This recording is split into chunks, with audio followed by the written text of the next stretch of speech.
నమస్తే, నేను మధు. ప్రముఖ సింగర్ మంగ్లీ గురించి అందరికీ తెలిసిన విషయమే. ఇప్పుడు ఆమె పేరును వాడుకుంటూ కోట్ల రూపాయల మోసానికి తెరలేపినట్టు తెలుస్తోంది. మరి ఇందులో నిజం ఎంతుంది? నిజంగానే మంగ్లీ పేరును వాడుకుంటూ కోట్ల రూపాయలు మోసం చేశారా, లేకపోతే ఇందులో ఆమె ఆస్తం ఉందా? ఈ రోజు మనం తెలుసుకుందాం. ప్రస్తుతం మనతో పాటు ఉన్నారు సినీ జర్నలిస్ట్ శ్రవణ్ కుమార్ గారు. వారిని అడిగి మరిన్ని విషయాలను తెలుసుకుందాం. నమస్కారం సార్. నమస్తే అండి. సార్, మంగ్లీ ఎంత పాపులర్ అందరికీ తెలిసిన విషయమే. తనదైన జానపద గీతాలతో ఎంతో పాపులారిటీని సొంతం చేసుకున్నారు. ఇప్పుడు ఆమె పేరుని యూజ్ చేసుకుంటూ కోట్ల రూపాయల మోసానికి తెరలేపినట్టు తెలుస్తోంది. మరి ఇందులో నిజం ఎంత ఉంది సార్? నిజంగానే ఆవిడ హస్తం ఉందా, లేదంటే ఇవన్నీ కూడా ఆమె పేరుని వాడుకుంటూ చేసిన మోసాలా? మంగ్లీ ఒరిజినల్ పేరు సత్యవతి అలియాస్ మంగ్లీ అని చెప్పొచ్చు. మనందరికీ తెలిసిందే. ఈ మధ్యకాలంలో పాపం మంగ్లీ వివాదాల్లోకి నెట్టబడుతుందా, లేదా ఆమె వివాదాలు తెచ్చుకుంటుందా, అయితే ఏదైతేనేమి కానీ బాగా చర్చల్లోకి వస్తుంది.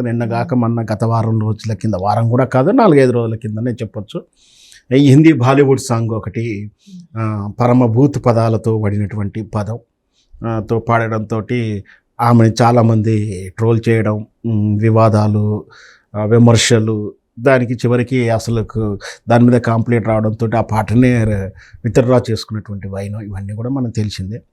అంతకుముందు కూడా 2-3 రకాలుగా మంగ్లీ మీద వివాదాలు వచ్చినప్పటికీ ఇప్పుడు కొత్తగా వస్తున్న వివాదం మాత్రం చాలా దగ్గరి సంబంధం ఉన్నట్టుగా, ఆమె ప్రమేయం ఉన్నట్టుగా, ఆమె ప్రమేయంతో ఆమె మంగ్లీ యొక్క బ్రదర్ పేరుతో కలిపి ఇప్పుడు ఒక పెద్ద ఆరోపణ చేస్తున్నారు.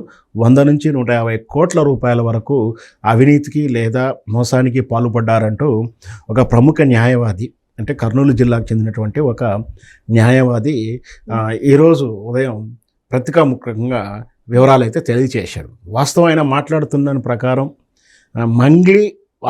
Mangli brother and family and కలిసి అమాయకులైనటువంటి ప్రజల దగ్గర అత్యధికమైనటువంటి లాభాలు లేదా వడ్డీలు ఇస్తామని చెప్పేసి మైక్రో ఫైనాన్స్ పేరు మీద లేదా భూముల పేరు మీద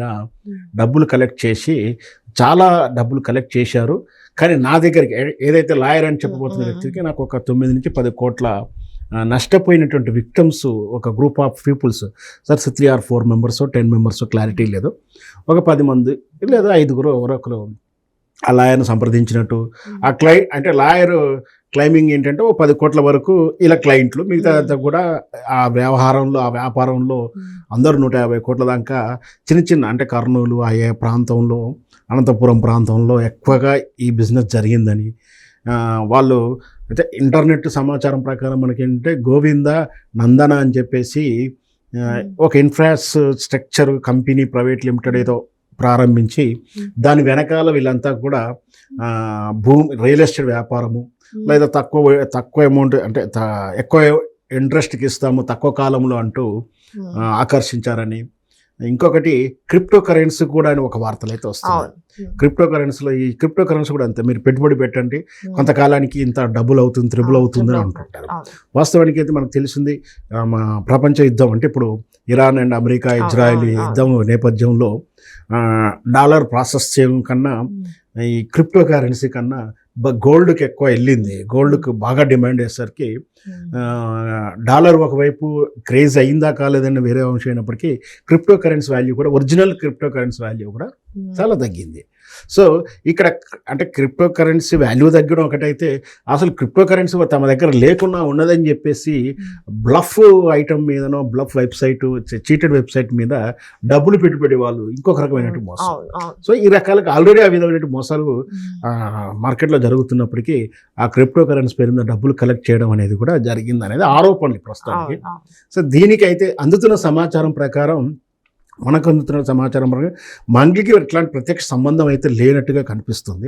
ఇక్కడ మంగ్లీ యొక్క బ్రదర్ శివ అనే వ్యక్తి, అతని యొక్క ఫ్రెండ్ చౌహాన్ అయితే చెప్పబడుతున్నాడు.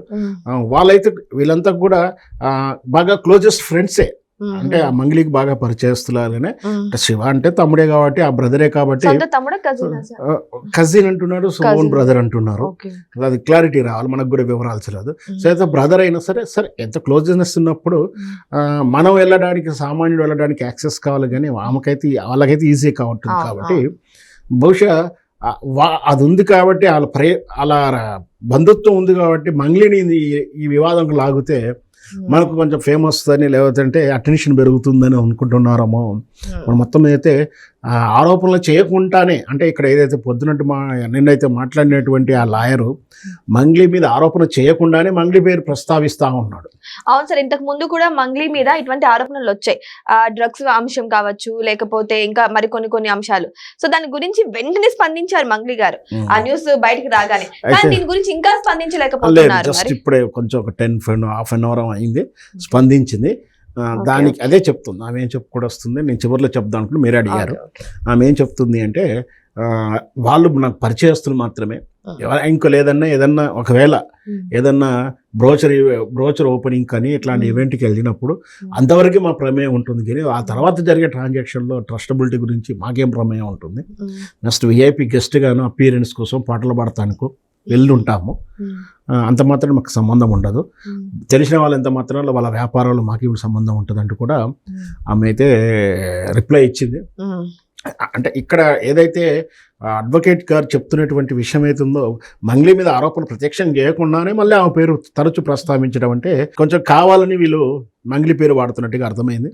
మీరు అన్నట్టు డ్రగ్స్ విషయంలో పాపం ఆమె అంటే లోకల్ ఈ స్టేట్ రాజకీయాలలో అనవసరంగా బలైందని మొదటి నుంచి ఆ రోజు కూడా చెప్తా ఉన్నాను. ఆమె కావాలని ఆమె ట్రాప్ చేశారని ఒక ఆరోపణ కూడా ఉన్నాయి. సో ఈ రాజకీయాల వల్ల కూడా ఆమె బలైపోయింది.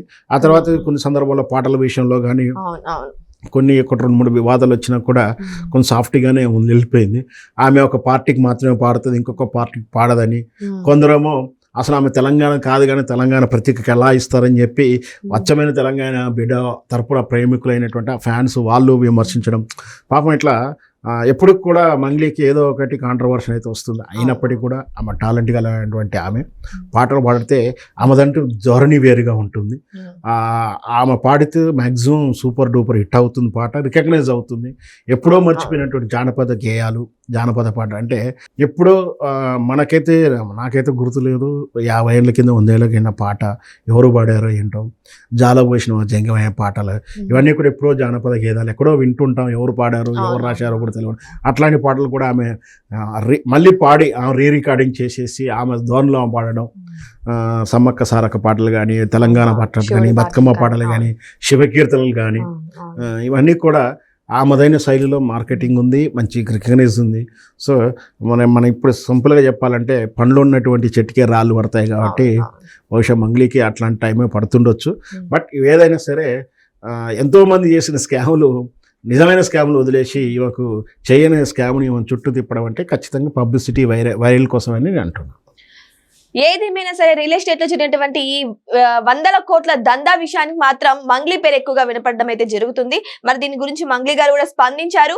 మరి ఇందులో నిజంగానే మంగ్లీ గారి హస్తం ఉందా లేదా అనేది ఇంకా న్యాయస్థానమే తీర్పు ఇవ్వాల్సింది. మరి వెయిట్ చేసి చూద్దాం ఏం జరగబోతుందో. Thank you so much. Thank you sir.